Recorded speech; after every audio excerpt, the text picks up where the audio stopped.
పాత్రికేయ మిత్రులకు నమస్కారం. 2007-8 సంవత్సరంలో డాక్టర్ వైఎస్ రాజశేఖర రెడ్డి గారు ఉమ్మడి ఆంధ్రప్రదేశ్కు ముఖ్యమంత్రిగా ఉన్నప్పుడు ప్రారంభించిన ప్రాణహిత చేవెళ్ల ప్రాజెక్టు ప్రత్యేక తెలంగాణ రాష్ట్రం వచ్చిన తర్వాత సంవత్సరంన్నర తర్వాత ప్రాజెక్టు రీడిజైనింగ్ల పేరు మీద తుమ్మిడిహెట్టి దగ్గర నుంచి చేవెళ్ల వరకు నీళ్లు తీసుకురావాలన్న ప్రణాళికల్ని చంద్రశేఖరరావు గారు మార్చి మేడిగడ్డ, అన్నారం, సుందిళ్ళ ప్రాంతాలలో బ్యారేజీలు నిర్మించి తద్వారా శ్రీపాద ఎల్లంపల్లిలో నీళ్లు ఎత్తిపోసి అక్కడి నుంచి తెలంగాణ ప్రాంతంలో సాగునీటి వసతులు కల్పిస్తా అని చెప్పి ఈ ప్రాజెక్టు నిర్మాణం చేపట్టడం జరిగింది. 2015-16లో మొదలుపెట్టిన ఈ పనులు 2018-19లో పూర్తి చేసి ప్రజలకు అందుబాటులోకి తీసుకొచ్చినని చెప్పి ఆనాటి ప్రభుత్వం చంద్రశేఖరరావు గారు చెప్పడం జరిగింది. నిర్మాణం జరిగిన 3 సంవత్సరాల లోపే 2023 అక్టోబర్ ప్రాంతంలో మేడిగడ్డ బ్యారేజ్ కుంగిపోవడము, అన్నారం, సుందిళ్ళ బ్యారేజీలు పగుళ్ళు రావడము, ఆనాడు ప్రాజెక్టులు ప్రమాదంలో పడ్డాయి అని సాంకేతిక నిపుణులు, నేషనల్ డ్యామ్ సేఫ్టీ అథారిటీతో సహా కేంద్ర ప్రభుత్వ రంగ సంస్థలు గుర్తించి వాటి మీద విచారణ చేసి ఆ విచారణ సందర్భంగా ప్రణాళికల లోపం, నిర్మాణ లోపం, నిర్వహణలో లోపం, డిజైనింగ్, కన్స్ట్రక్షన్, ఆపరేషన్ అండ్ మెయింటెనెన్స్లో లోపాలు ఉన్నాయి. దీని మీద పూర్తి స్థాయిలో విచారణ జరగాలని ఆనాడు రాష్ట్ర ప్రభుత్వానికి చంద్రశేఖరరావు గారు ముఖ్యమంత్రిగా ఉన్నప్పుడే నివేదికలు ఇవ్వడం జరిగింది. ఆ సందర్భంలో పిసిసి అధ్యక్షుడిగా నేను, శ్రీ రాహుల్ గాంధీ గారు మేడిగడ్డ బ్యారేజ్ను సందర్శించి మా కాంగ్రెస్ పార్టీ నాయకులు ఆనాడు బట్టి విక్రమార్క గారు, శ్రీధర్ బాబు గారు, ఉత్తమ్ కుమార్ రెడ్డి గారు ఈ ప్రాజెక్టులను పర్యటనలు చేపట్టి ఇందులో లోపభూయిష్టమైన నిర్ణయాలు, అవినీతి, ఆశ్రిత పక్షపాతము, నిర్లక్ష్య వైఖరి, ఎన్నో లోపాలతో కూడుకున్న నిర్ణయాల వల్ల ఈరోజు దాదాపుగా 1,00,000 కోట్ల రూపాయలు పెట్టి నిర్మించిన కాళేశ్వరం ప్రాజెక్టు పూర్తిగా కూలిపోవడం, దీని మీద విచారణకు ఆదేశిస్తాం ప్రభుత్వం అధికారంలోకి రాగానే అని చెప్పడం జరిగింది.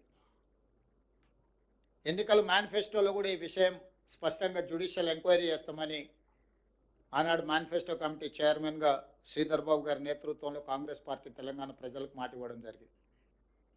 ఆ మాట ప్రకారము 14/3/2024 నాడు జ్యుడిషియల్ కమిషన్ ఎంక్వైరీ చైర్పర్సన్గా పిసి ఘోష్ వారు ఆంధ్రప్రదేశ్ ఉమ్మడి చీఫ్ జస్టిస్గా, సుప్రీంకోర్టు జడ్జిగా మొదటి లోక్పాల్కి వారే బాధ్యత వహించి ఈ దేశంలోనే న్యాయ నిపుణుడిగా, జ్యుడిషియల్ సిస్టంలో అపారమైన అనుభవం ఉన్న వ్యక్తిగా పేరు ఉన్న పిసి ఘోష్ గారిని ఈ కమిషన్ చైర్పర్సన్గా తెలంగాణ రాష్ట్ర ప్రభుత్వం నియమించింది. అక్కడి నుంచి దాదాపుగా 16 నెలలు ఘోష్ కమిషన్ నాటి మాజీ ముఖ్యమంత్రిని, సాగునీటి పారుదల శాఖ మంత్రిని, ఆర్థిక మంత్రిని, ఐఏఎస్ అధికారులను, ఇంజనీరింగ్ అధికారులను, నిర్మాణంలో పాల్గొన్న నిర్మాణ సంస్థల్ని, ప్రజా సంఘాలను, పాత్రికేయ మిత్రులను, ప్రజలు ఎవరైనా ఈ ఓపెన్ విచారణకి ఎవరైనా వచ్చి తమ అభిప్రాయాన్ని చెప్పొచ్చని అందరి నుంచి సమాచారాన్ని సేకరించిన సమాచారం ప్రకారం చంద్రశేఖరరావు గారిని, హరీష్ రావు గారిని, ఈటెల రాజేందర్ గారిని నోటీస్ ఇచ్చి పిలవడం ద్వారా వారిని ప్రశ్నించి వారి ప్రశ్నలకు వాళ్ళు వివరణ ఇచ్చుకోవడానికి, వాళ్ళు తీసుకున్న నిర్ణయాలకు గల కారణాలను, వారు అందించిన సమాచారాన్ని అన్నిటిని కూడా వారు విశ్లేషించడం జరిగింది. విశ్లేషించిన తర్వాత 16 నెలల తర్వాత మొన్న 31 తారీఖు నాడు 665 పేజీల సుదీర్ఘమైన నివేదికను తెలంగాణ రాష్ట్ర ప్రభుత్వానికి పీసీ ఘోష్ కమిషన్ అందించడం జరిగింది. ఆ నివేదికను పూర్తి స్థాయిలో విశ్లేషించి సంక్షిప్తంగా ఒక నివేదిక ఇవ్వడానికి irrigation secretary, law secretary, GID సెక్రటరీతో 3 అధికారులతో ఒక కమిటీని నియమించి ఆ కమిటీ నివేదికను మంత్రివర్గ సమావేశంలో మంత్రులందరూ కూడా వివరించడం జరిగింది. ఇదే కాకుండా 665 పేజీల కమిషన్ నివేదికను ఈరోజు మంత్రివర్గంలో ప్రవేశపెట్టి దాన్ని మంత్రివర్గ ఆమోదం కూడా చేయడం జరిగింది.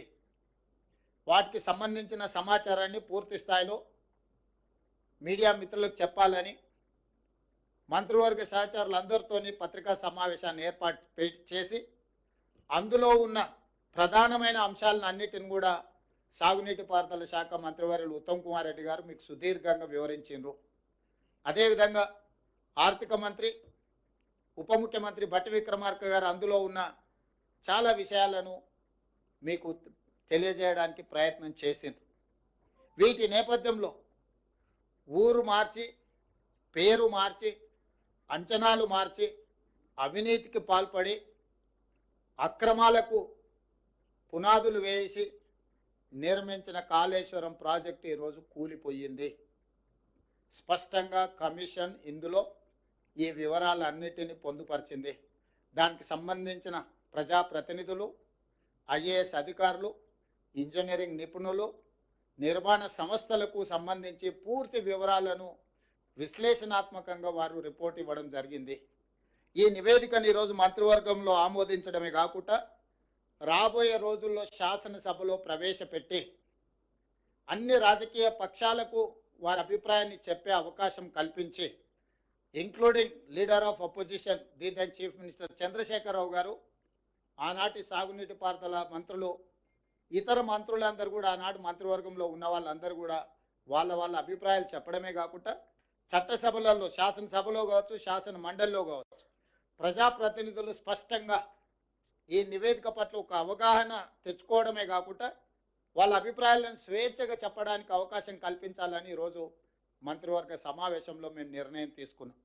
అందుకే ఈ 665 పేజీల నివేదికను తొందరలోనే శాసనసభ, శాసన మండలి సమావేశాలను ఏర్పాటు చేసి అక్కడ ఈ నివేదికను ప్రవేశపెట్టి అందరి అభిప్రాయాలు పరిగణలోకి తీసుకున్న తర్వాత భవిష్యత్ కార్యాచరణను, కమిషన్ సూచించిన సూచనలను అమలు చేయడానికి ప్రభుత్వం ముందుకు వెళ్తుంది. ఎవరది? అవునా, న్యాచురల్ కదా, వాళ్ళు అదే విధంగా మాట్లాడతారు కదా, వేరే రకంగా ఎందుకు మాట్లాడతారు? ఒకవేళ అదే అయితే ఆ కమిషన్ ముందుకెళ్ళి వాళ్ళు ఎందుకు సమాచారం ఇచ్చిండ్రు, వాళ్ళు ఎందుకు వాదనలు వినిపించిండ్రు?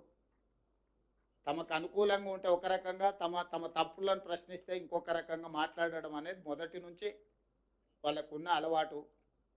ఈరోజు మేము కమిషన్ని వాళ్ళు తప్పుపడుతుండ్రు.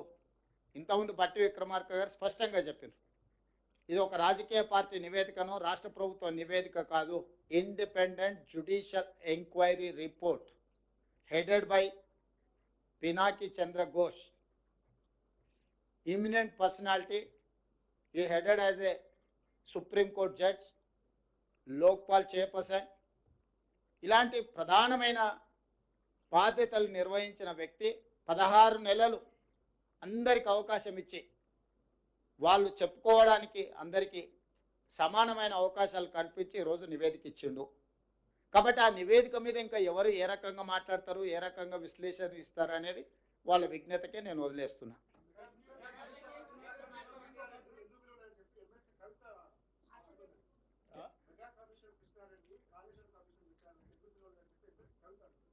మరి వాళ్ళ ఫాదర్ని అడగాలి. ఎందుకనంటే ఎవరికి ఏం మంచి పెట్టినో వాళ్ళ ఫాదర్కి తెలుసు కదా. లేకపోతే వారే వెళ్ళి ఘోష్ గారికి నివేదిక ఇచ్చేది ఉండే, ఇంకో ఇందులో మా ఫాదర్తో వీళ్ళందరూ కుమ్ముక్కై ఉన్నారు, మా బావ హరీష్ రావు గారు వీళ్ళతో కమిషన్లు పొందిండు, వీళ్ళందరూ తోడు దొంగలు, గూడు పుటాన్ని చేసిందని కవిత గారు ఘోష్ కమిటీకి ఒక కంప్లైంట్ ఇచ్చినుంటే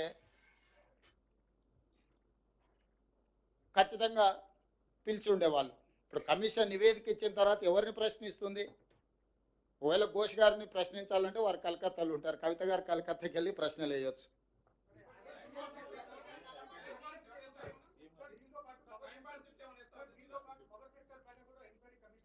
ఉన్నది ఈ రోజు. ఇప్పుడు రాహుల్ దీనికి కన్ఫైన్ అవుదాం.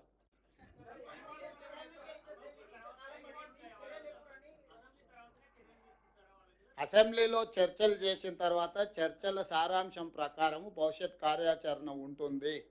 మీకు స్పష్టంగా చెప్పడం కోసమే మీ ఊహాజనితమైన కథనాలకు కానీ ఊహాజనితమైన ప్రశ్నలకు తావు లేకుండా ఉండడానికే కమిషన్ రిపోర్ట్ ఇచ్చిన 4 రోజుల్లోనే మంత్రివర్గ సమావేశాన్ని ఏర్పాటు చేసి మంత్రివర్గ సమావేశం ఆ నివేదికను ఆమోదించి ఆ నివేదికలో ఉన్న సారాంశాన్ని నిక్షిప్తంగా మీడియా మిత్రులకు అందరూ కూడా కంప్లీట్గా ఇన్ డీటెయిల్ ఒక పవర్ పాయింట్ ప్రజెంటేషన్ ద్వారా మీకు వివరించడం జరిగింది. దీంట్లో ఎలాంటి శశబిషలకు తావు లేదు. నివేదిక సారాంశాన్ని సూచనల్ని తప్పకుండా ఈ ప్రభుత్వం పాటిస్తుంది. దానికి ఒక అప్రోప్రియేట్ సిస్టమ్ని అడాప్ట్ చేసుకోదలుచుకున్నాం. మేము రాజకీయ కక్షాపూరితమైన చర్యలు చేపట్టినట్టు లేకపోతే ఎవరి మీదనో వ్యక్తిగతంగా ద్వేషంతో నిర్ణయాలు తీసుకున్నట్టు ఏమాత్రం చర్చలకు తావు ఇవ్వకుండా ఈ ప్రభుత్వము పారదర్శకంగా పనిచేయాలనుకుంటుంది. కాబట్టి ఈరోజు అన్ని వివరాలను మీ ముందు పెట్టడం జరిగింది.